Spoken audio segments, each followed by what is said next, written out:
ایک شخص خدا کو نہیں مانتا تھا، وہ کہتا تھا کہ میں اللہ کو نہیں مانتا۔ وہ کہتا تھا کہ دنیا میں جو نظام چل رہا ہے وہ انسانوں کی وجہ سے چل رہا ہے، اللہ کی وجہ سے نہیں چل رہا۔ دنیا میں جو ترقی کا کام ہو رہا ہے وہ انسانوں کی وجہ سے ہو رہا ہے، اللہ کی وجہ سے نہیں ہو رہا۔ تو وہ شخص امام ابو حنیفہ رحمۃ اللہ علیہ کے پاس آیا اور کہا کہ حضرت میں اللہ کو نہیں مانتا، اس بات پر میرے ساتھ مناظرہ کرو۔ اگر آپ نے ثابت کر دیا کہ اللہ ہے، موجود ہے، تو میں مسلمان ہو جاؤں گا۔ تو انہوں نے ٹائم رکھا کہ کل 10 بجے ہمارا اس بات پر مناظرہ ہوگا۔ تو امام ابو حنیفہ رحمۃ اللہ علیہ نے کہا ٹھیک ہے۔ تو جب صبح ہو گئی تو وہ شخص فکس 10 بجے اس مقام پر پہنچ گیا جہاں پر مناظرہ ہونا تھا، لیکن امام ابو حنیفہ رحمۃ اللہ علیہ نے آنے میں تھوڑی سی دیر کر دی۔ مثال کے طور پر 10 بجے پہنچنا تھا، وہ امام ابو حنیفہ رحمۃ اللہ علیہ 12 بجے پہنچے جان بوجھ کر۔ تو وہ شخص نعرے بازیاں لگانے لگا کہ دیکھو جس کو تم نے اپنا امام بنایا ہوا ہے وہ تو میرے ڈر کے مارے بھاگ گیا، ابھی تک نہیں آیا مناظرے کے لیے۔ تو تھوڑی دیر کے بعد امام ابو حنیفہ رحمۃ اللہ علیہ پہنچ گئے۔ تو اس شخص نے کہا کہ امام صاحب آپ اتنے لیٹ کیوں ہو گئے؟ تو امام ابو حنیفہ رحمۃ اللہ علیہ نے کہا کہ میری بات سنو، کہ جس جگہ سے میں آتا ہوں یہاں تک راستے میں ایک دریا پڑتی ہے۔ تو جب میں دریا کے پاس پہنچا میں نے وہاں دیکھا کہ ساری کشتیاں جا چکی ہے، اب میں یہاں پر کیسے پہنچتا؟ تو میں نے اللہ سے دعائیں کی، اللہ کے سامنے گڑ گڑایا، اللہ کے سامنے رویا۔ تو پھر میں نے کیا دیکھا کہ ایک درخت خود بخود کٹ رہا ہے، خود بخود کشتی کی شکل اختیار کر رہا ہے، خود بخود میرے سامنے کشتی تیار ہو رہی ہے، میخیں لگ رہے ہیں اور ایک کشتی کی شکل میں تیار ہو کر میرے سامنے آ گئی۔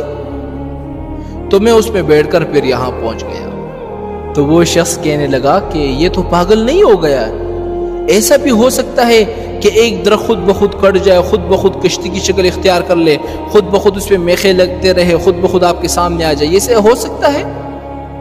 تو امام ابو حنیفہ رحمۃ اللہ علیہ نے فرمایا کہ جب یہ چیز نہیں ہو سکتی تو مجھے یہ بتاؤ کہ دنیا کا نظام کیا خود بخود چل پڑا؟ اس کو بھی بنانے والا کوئی ہے نا؟ تو وہ شخص بالکل لاجواب ہو گیا، چپ ہو گیا۔ تو شخص نے کہا کہ امام صاحب چلو میں آپ کی یہ بات مان لیتا ہوں، مجھے یہ بتاؤ کہ اللہ اس وقت کہاں پر ہے؟ تو امام ابو حنیفہ رحمۃ اللہ علیہ نے فرمایا ٹھیک ہے میں بات کو ثابت کرتا ہوں کہ اللہ اس وقت کہاں پر ہے، میں بتاتا ہوں۔ آپ نے فرمایا کہ ایک دودھ کا کٹورا منگواؤ۔ دودھ کا کٹورا منگوایا گیا۔ تو امام صاحب نے فرمایا کہ اس دودھ کے اندر آپ کو مکھن نظر آ رہا ہے؟ مکھن؟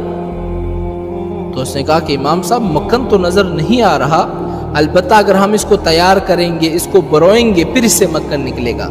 امام صاحب نے کہا نہیں مجھے مکھن دکھاؤ، اس دودھ کے اندر مکھن ہے کہاں پر؟ تو شخص نے کہا کہ مکھن تو ہے نہیں، لیکن جب اس کو تیار کیا جائے گا تب مکھن نکلے گا، مکھن اسی دودھ سے نکلتا ہے نا میرے بھائیو۔ تو امام صاحب نے کہا کہ نہیں مجھے مکھن دکھاؤ۔ اس نے کہا مکھن تو فی الحال نظر نہیں آ رہا۔